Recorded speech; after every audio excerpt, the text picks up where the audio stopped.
17 শ্রেণীর মানুষ মুসলমান হয়েও জান্নাতে যেতে পারবে না। কি বলেন ভাই? 17 শ্রেণীর মানুষ মুসলমান হয়েও জান্নাতে যেতে পারবে না? তারা কারা? 1. হারাম খাদ্য ভক্ষণকারী জান্নাতে যাবে না। নবীজি সাল্লাল্লাহু আলাইহি সাল্লাম বলেন, যে দেহ হারাম খাদ্য দ্বারা লালিত পালিত হয়েছে তা জান্নাতে প্রবেশ করবে না। সুনানে বাইহাকি 5520। 2. আত্মীয়তার সম্পর্ক ছিন্নকারী জান্নাতে যাবে না। নবীজি সাল্লাল্লাহু আলাইহি সাল্লাম বলেন, আত্মীয়তার সম্পর্ক ছিন্নকারী ব্যক্তি জান্নাতে প্রবেশ করবে না। সহিহ বুখারী 5525। 3. প্রতিবেশীকে কষ্ট দানকারী জান্নাতে যাবে না। নবীজি সাল্লাল্লাহু আলাইহি সাল্লাম বলেছেন, যার অত্যাচার থেকে প্রতিবেশীরা নিরাপদ নয় সে জান্নাতে প্রবেশ করবে না। সহিহ মুসলিম 66। 4. মাতা পিতার অবাধ্য সন্তান ও দায়ুস নারী জান্নাতে যাবে না। নবীজি সাল্লাল্লাহু আলাইহি সাল্লাম বলেছেন, 3 শ্রেণীর লোক জান্নাতে যাবে না। মাতা পিতার অবাধ্য দায়ুস অর্থাৎ যে ব্যক্তি তার স্ত্রী, বোন প্রমুখ অধীনস্থ নারীকে বেপর্দায় চলাফেরায় বাধা দেয় না এবং পুরুষের বেশ ধারণকারী মহিলা। মুস্তাদরাকে হাকেম। 5. অশ্লীল ভাষী ও উগ্র মেজাজি জান্নাতে যাবে না। নবীজি সাল্লাল্লাহু আলাইহি সাল্লাম বলেছেন, অশ্লীল ভাষী ও উগ্র মেজাজি ব্যক্তি জান্নাতে যাবে না। আবু দাউদ 4168। 6. প্রতারণাকারী শাসক জান্নাতে যাবে না। নবীজি সাল্লাল্লাহু আলাইহি সাল্লাম বলেছেন, মুসলমানদের ওপর প্রতিনিধিত্বকারী শাসক যে সে তার অধীনস্থদের ধোঁকা দিয়েছে, সে যদি ওই অবস্থাতেই মারা যায় তাহলে আল্লাহ তাআলা তার জন্য জান্নাত হারাম করে দেবেন। সহিহ বুখারী 6618। 7. অন্যের সম্পদ আত্মসাৎকারী জান্নাতে যাবে না।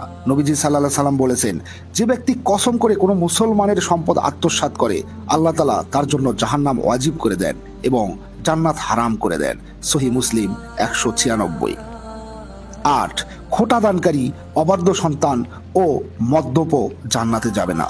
নবীজি সাল্লাল্লাহু আলাইহি সাল্লাম বলেছেন, উপকার করে খোটা দানকারী, মাতা পিতার অবাধ্য সন্তান এবং সর্বদা মদ পানকারী, এই 3 শ্রেণীর মানুষ জান্নাতে প্রবেশ করবে না।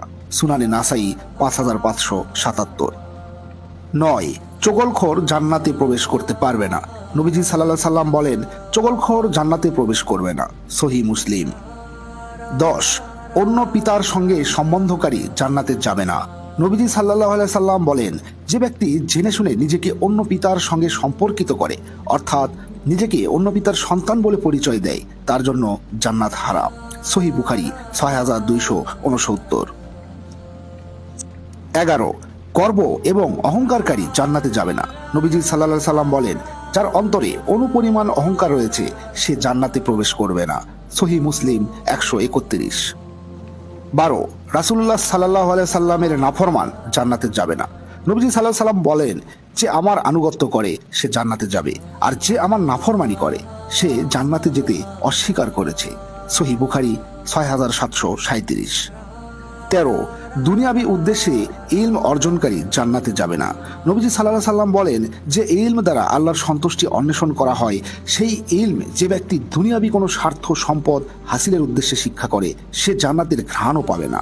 আবু দাউদ 3179। 14. অকারণে তালাক কামনাকারী নারী জান্নাতে যাবে না। নবীজি সাল্লাল্লাহু আলাইহি সাল্লাম বলেন, যে নারী তার স্বামীর কাছে অকারণে তালাক কামনা করে সে জান্নাতের সুঘ্রাণও পাবে না। তিরমিজি 1108।